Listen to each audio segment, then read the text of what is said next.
Publish Google Docs to the web.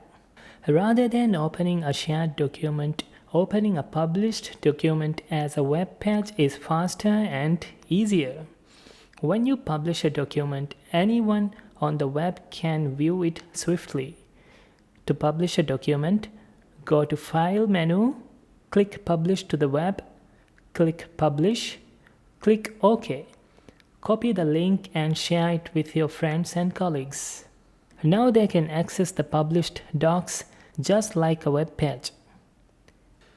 Embedding. If you want to embed the docs on your website post, you can go to the next tab in your Publish to the Web dialog box, which is Embed, and copy the snippet. Insert the snippet into your blog or website as HTML. As you can see, by default, the height will be very small. If you want to increase the height and width, you can add them to the code. For example, keep width as 100% and height as 450 pixels.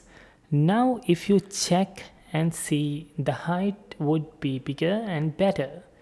That's all for this tutorial. Assalamu alaikum.